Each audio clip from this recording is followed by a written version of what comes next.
Lo que Carl Jung descubrió podría parecer un don, pero en realidad fue una condena. Una capacidad tan rara que te permite ver lo que nadie más ve, las emociones ocultas, las mentiras disfrazadas, los pensamientos que otros jamás confesarían. Y sin embargo, esta misma habilidad ha destruido vidas, aislado a quienes la poseen y en algunos casos los ha llevado al borde de la locura.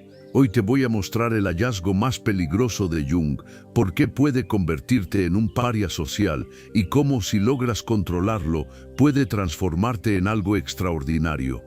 Todo comenzó con un caso que llegó a sus manos en 1913, justo cuando él mismo atravesaba una crisis personal tras separarse de Freud, una etapa en la que su propio equilibrio mental estaba en juego.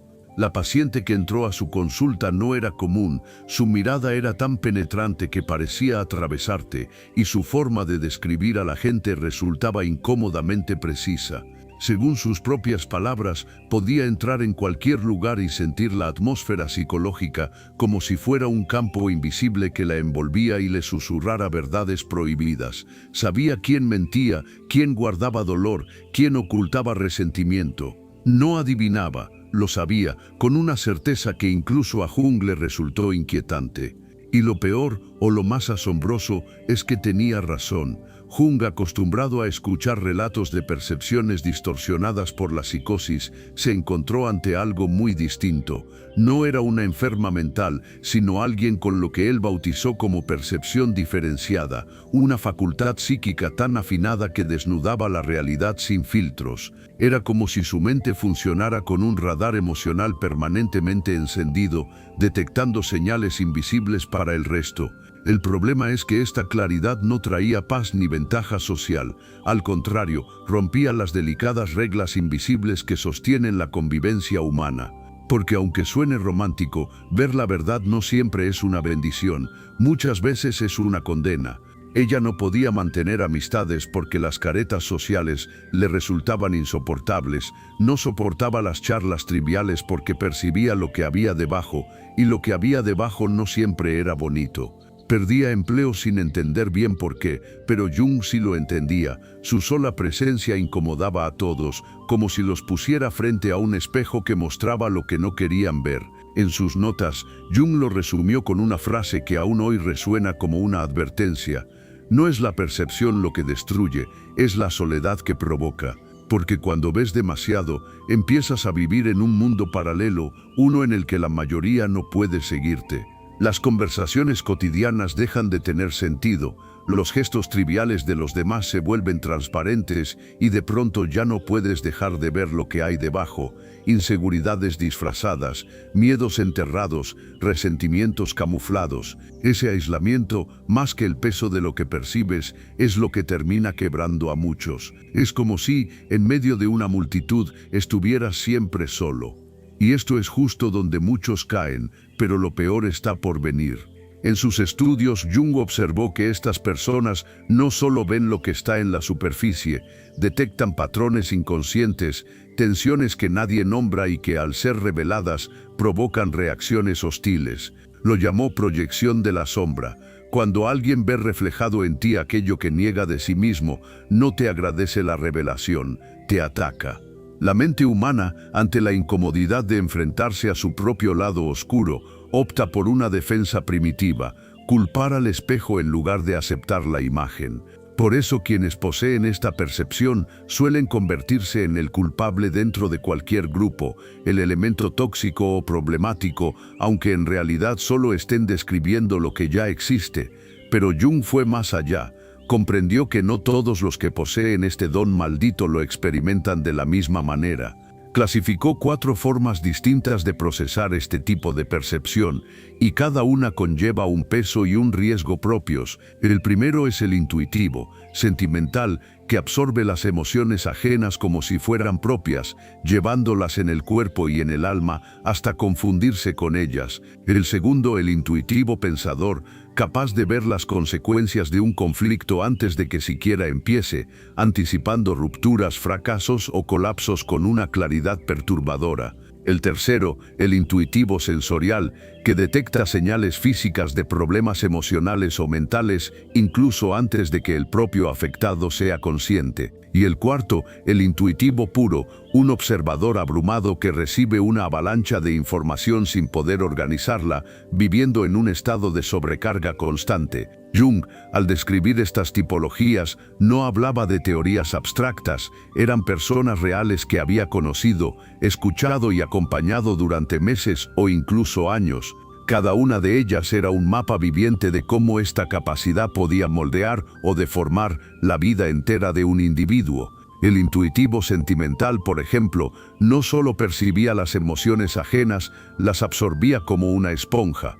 Al cabo de unas horas en un lugar cargado de tensión, ya no sabía si el dolor que sentía era suyo o de otro. El intuitivo, pensador vivía con la maldición de prever colapsos emocionales, rupturas y fracasos con semanas o meses de antelación, una especie de profeta no deseado que rara vez era creído y cuando acertaba terminaba siendo culpado. El intuitivo, sensorial por su parte, tenía la inquietante capacidad de detectar señales físicas de malestar incluso antes de que el propio afectado fuera consciente. Notaba el temblor en una voz, la microtensión en un músculo, la sutil alteración en el ritmo de la respiración y sabía que algo grave estaba por ocurrir. Y luego estaba el intuitivo puro, el más raro y trágico de todos. Veía demasiado, todo el tiempo, pero carecía de la estructura interna para organizarlo. Vivía en un estado de sobrecarga mental que podía llevar a la parálisis, la confusión o incluso al colapso psicológico. Lo que esta paciente le mostró a Jung cambió su enfoque para siempre. Ya no se trataba de curar una supuesta enfermedad, sino de evitar que esta percepción extraordinaria destruyera la identidad de quien la portaba. Porque sí, uno de los mayores peligros no era lo que se veía, sino lo que se perdía, el sentido mismo de quién eres. Cuando absorbes y procesas constantemente fragmentos de la mente ajena, tu propio mundo interno se diluye hasta el punto de no saber dónde terminas tú y dónde empieza el otro. Jung llamó a este fenómeno participación mística y lo consideró una amenaza real para la estabilidad mental. En ese estado las fronteras psicológicas se desdibujan y la persona empieza a vivir como si fuera un receptáculo del inconsciente colectivo, cargando con pensamientos, emociones y sombras que no le pertenecen.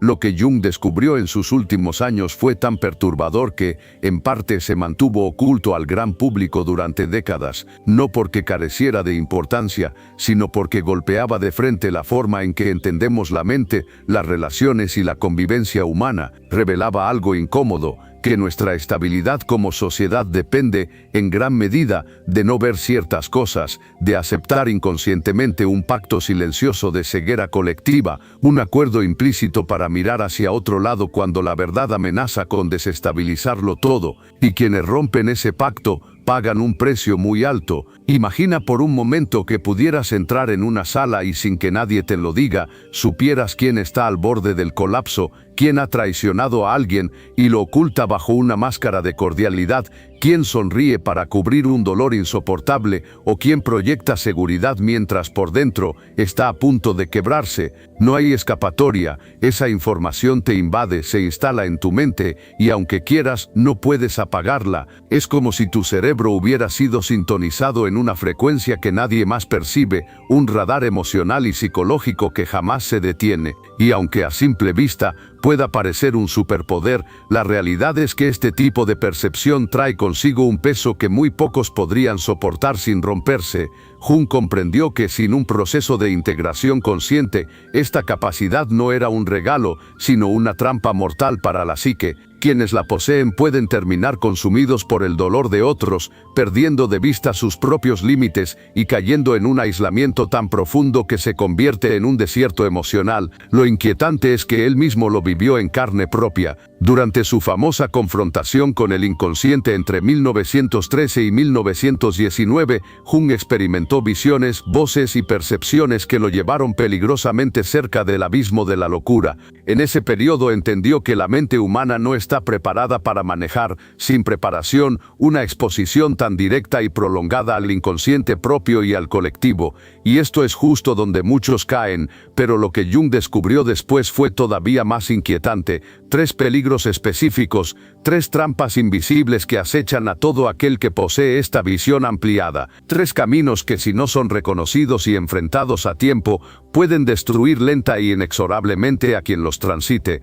Te los voy a mostrar, y cuando lo haga no podrás dejar de pensar en cuántas veces, sin saberlo, te has acercado a uno de ellos, si alguna vez te has sentido diferente, si has notado que percibes cosas que otros parecen ignorar, si tu intuición te ha llevado a descubrir verdades incómodas. Este es tu momento para quedarte hasta el final. Lo que estás a punto de escuchar podría no solo ayudarte a entenderte, sino a protegerte. Y cuando termines, quiero que me cuentes en los comentarios si alguna vez has vivido algo así. Tu historia podría ayudar a miles de personas que ahora mismo están viviendo lo mismo sin tener un nombre para ello. Así que dale like a este video, suscríbete para no perderte lo que viene, compártelo con alguien que deba escuchar esto y déjame tu experiencia en los comentarios.